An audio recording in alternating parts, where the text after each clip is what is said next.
সকলকে অনেক অনেক অভিনন্দন আমার ফেসবুক পেজ এবং আমার ইউটিউব চ্যানেল থেকে। আশা করি সকলে ভালো আছেন এবং সুস্থ আছেন।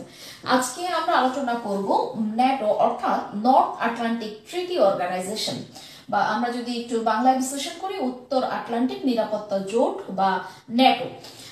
আমরা বিভিন্ন যে আন্তর্জাতিক সংগঠনগুলো রয়েছে লেটেস্ট দেখবেন যে প্রশ্নগুলো আসে, অর্থাৎ সাম্প্রতিককে কেন্দ্র করে যে প্রশ্নগুলো আসে তার মধ্যে অন্যতম থাকে যে আসলে কোন সংগঠনের সর্বশেষ সদস্য কোনটি।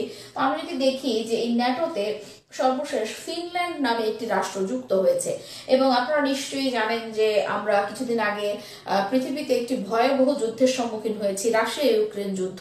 অর্থাৎ আপনারা ওই সময় নিশ্চয়ই আপনাদের মনে আছে যে ইউক্রেন যখন ঘোষণা দিল যে তারা ন্যাটোতে যোগ দিবে, ঠিক সেই মুহূর্তেই কিন্তু রাশিয়া তাদের বিরুদ্ধে যুদ্ধ ঘোষণা করে। তাহলে আমরা একটু জেনে নিব যে এই ন্যাটো সংগঠনটা আসলে কেন তৈরি হয়েছিল এবং এর গুরুত্ব কতখানি। প্রথমে আমরা একটু দেখি যে বলা হচ্ছে নর্থ আটলান্টিক ট্রিটি অর্গানাইজেশন, অর্থাৎ উত্তর আটলান্টিক নিরাপত্তা জোট বা ন্যাটো। আমরা সহজেই বলতে পারি যে আটলান্টিক মহাসাগরের তীরবর্তী যে দেশগুলো রয়েছে, যেমন আমরা বলতে পারি যে উত্তর আমেরিকা মহাদেশের মার্কিন যুক্তরাষ্ট্র, কানাডা এবং ইউরোপের বেশ কিছু রাষ্ট্রকে নিয়ে তারা একটি জোট তৈরি করেছে। কিন্তু এই জোটটি কেন তৈরি হয়েছিল দেখেন, আমরা যখন কিছুদিন আগে ন্যাম পড়লাম আমরা দেখলাম যে দ্বিতীয় বিশ্বযুদ্ধের পরে একটি স্নায়ু যুদ্ধ চলছিল, অর্থাৎ প্রভাব বিস্তারের যুদ্ধ, কে কার থেকে বড় সেই যুদ্ধ। বিভিন্ন জোটে ভাগ হয়ে যাচ্ছিল পৃথিবী। আপনারা দেখেছেন যে যারা আমরা বলেছিলাম যে পুঁজিবাদী দেশগুলা একটা সংগঠন তৈরি করে ন্যাটো, এবং যারা আপনার পুঁজিবাদী নয় অর্থাৎ যারা সমাজতান্ত্রিক তারা ওয়ারস নামে একটি সংগঠন তৈরি করে। তো মূলত এই ন্যাটো তৈরির প্রয়োজন কেন হয়েছিল? মূলত স্নায়ু যুদ্ধে সোভিয়েত ইউনিয়নকে তাদের যে আগ্রাসনগুলো ছিল তার কড়া জবাব দেওয়ার জন্য তারা একটি সংগঠন তৈরি করে ন্যাটো।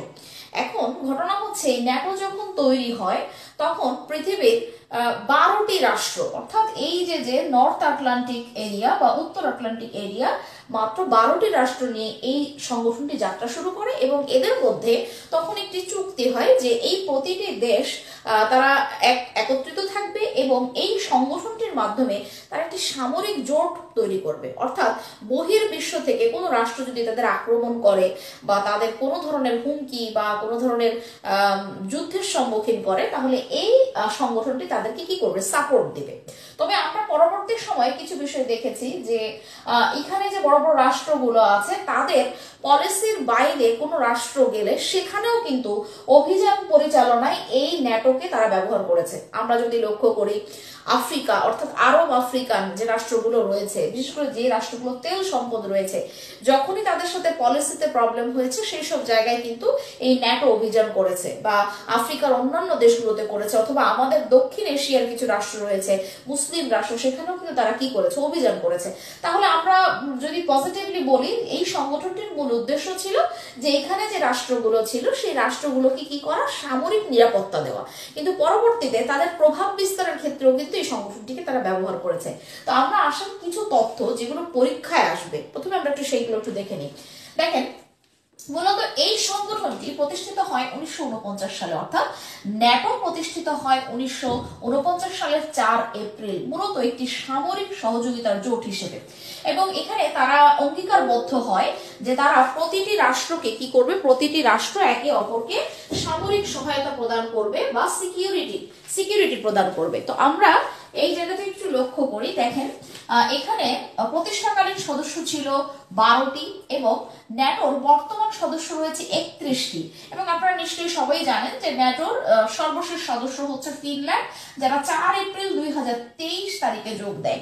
আচ্ছা, এরপরে আমরা দেখেন এই রাষ্ট্রগুলোর মধ্যে এই যে 31টি রাষ্ট্র, এর মধ্যে 2টি মুসলিম রাষ্ট্র রয়েছে, তুরস্ক এবং আলবেনিয়া। তুরস্ক এবং আলবেনিয়া এই দুটো রাষ্ট্রই কেবল কি? মুসলিম রাষ্ট্র।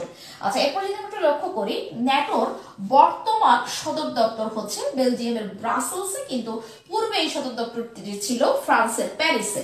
অর্থাৎ আপনি যদি একটু কষ্ট করে এইখানে যে তথ্যগুলো রয়েছে, অর্থাৎ কত সালে প্রতিষ্ঠিত হয়, 1949 সালে, এবং কি ধরনের জোট, এটি একটি সামরিক জোট, প্রতিষ্ঠাকালীন সদস্য ছিল 12টি, ন্যাটোর বর্তমান সদস্য সংখ্যা হচ্ছে 31টি, এবং সর্বশেষ সদস্য হচ্ছে ফিনল্যান্ড, এবং তার মধ্যে দুটি মুসলিম সদস্য রয়েছে, তুরস্ক এবং আলবেনিয়া, এবং এদের সদর দপ্তর হচ্ছে বেলজিয়ামের ব্রাসেলসে। আমার মনে হয় আপনি প্রিলির অংশটি উতরে যাবেন, কিন্তু যারা বিভিন্ন চাকরির পরীক্ষা দিচ্ছেন বা বিশ্ববিদ্যালয়ে ভর্তি পরীক্ষায় আপনারা র্যাঙ্ক করতে যাচ্ছেন, অর্থাৎ 1 থেকে 100 সিরিয়ালের মধ্যে থাকবেন, অথবা বিসিএস এ যারা রিটেন দিবেন, ব্যাংকে যারা রিটেন দিবেন, আমার মনে হয় তাদের আরেকটু বেশি তথ্য জানতে হবে। তাই আমরা আসেন একটু ডিটেলসে এটা সম্পর্কে একটু জেনে নেই, যে আসলে আমাদের বই পুস্তকে বা আমাদের বিভিন্ন অনলাইনে যে তথ্যগুলো দেওয়া আছে সেখানে আসলে ন্যাটো সম্পর্কে কি কি তথ্য দিচ্ছে।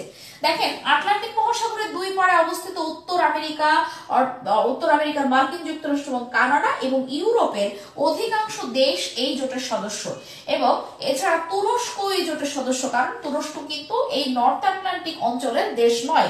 আচ্ছা, প্রতিষ্ঠাকালীন সদস্য হচ্ছে 12টি। ন্যাটোর বর্তমান সদর দপ্তর যদিও বেলজিয়ামের ব্রাসেলসে, পূর্বে এটি ছিল ফ্রান্সের প্যারিসে। সদস্য রাষ্ট্রগুলোর মধ্যে তুরস্ক এবং আলবেনিয়া এই দুটি হচ্ছে মুসলিম রাষ্ট্র, এবং বর্তমানে তার মহাসচিব হিসেবে দায়িত্ব পালন করছেন জেন্স স্টলবার্গ, এবং ন্যাটো একটি সম্মিলিত প্রতিরক্ষা গোষ্ঠী।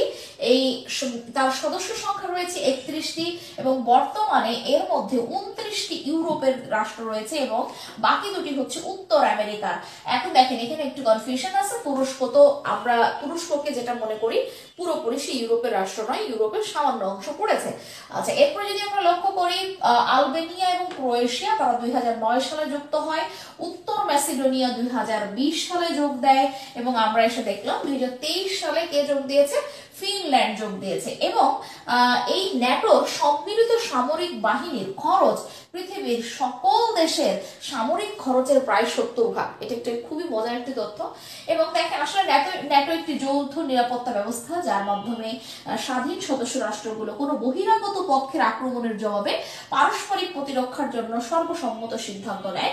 এবং ন্যাটো প্রতিষ্ঠিত হয়েছিল স্নায়ুযুদ্ধের সময় সোভিয়েত ইউনিয়নের হুমকির জবাব দেওয়ার জন্য।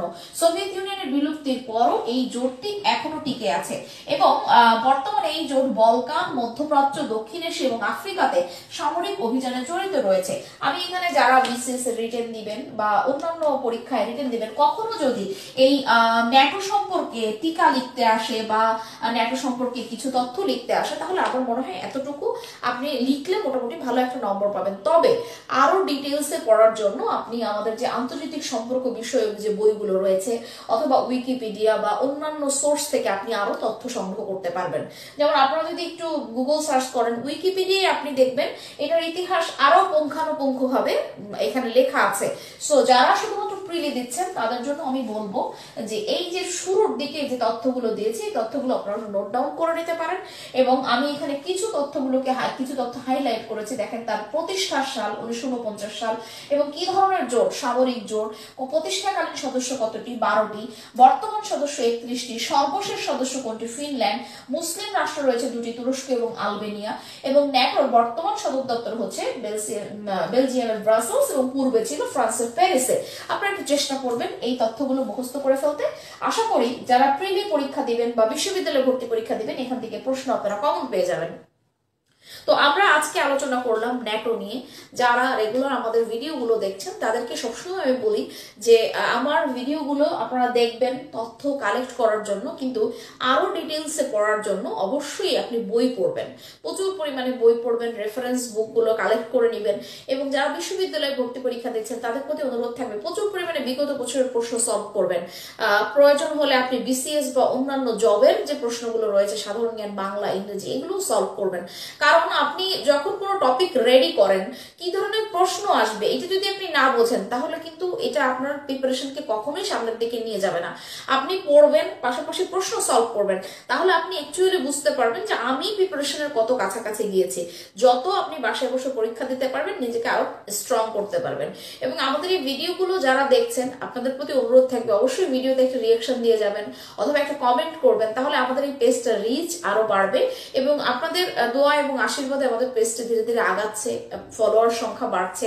এবং আমি একটু দুঃখ প্রকাশ করছি, আসলে আমি পিডিএফ যখন দেওয়া শুরু করি আসলে 6-7 জন 8 জন পিডিএফ নিত, আস্তে আস্তে ধীরে ধীরে এই সংখ্যাটা 100-র উপরে চলে গেছে। এখন আসলে আমরা সবাইকে পিডিএফ প্রোভাইড করতে পারছি না, এটাও আপনাদের একটা ভালোবাসারই বহিঃপ্রকাশ। যদি আমরা এমন একটা মেথড নিয়ে আসতে পারি যে একটা গ্রুপ করতে পারি, গ্রুপ করে সেখানে আমরা পিডিএফটা দিতে পারি, তাহলে আমরা সবাই পিডিএফ গুলো পাবো। তো আমরা সেটার প্রক্রিয়াধীন, আমরা যে কোনো হয়তো গুগল ডক্সে বা অন্যান্য জায়গায় আমরা আপনাদের ইনভলভ করে সেখানে আপনাদের ডাটাটা আমরা দিতে পারবো। যেমন সবচেয়ে সুবিধাজনক হয় টেলিগ্রাম বা হোয়াটসঅ্যাপ গ্রুপ করা। তো আমরা খুব দ্রুতই এইটা কাজটা সম্পন্ন করব। সকলে ভালো থাকবেন, সুস্থ থাকবেন, দেখা হবে অন্য কোনো ভিডিওতে।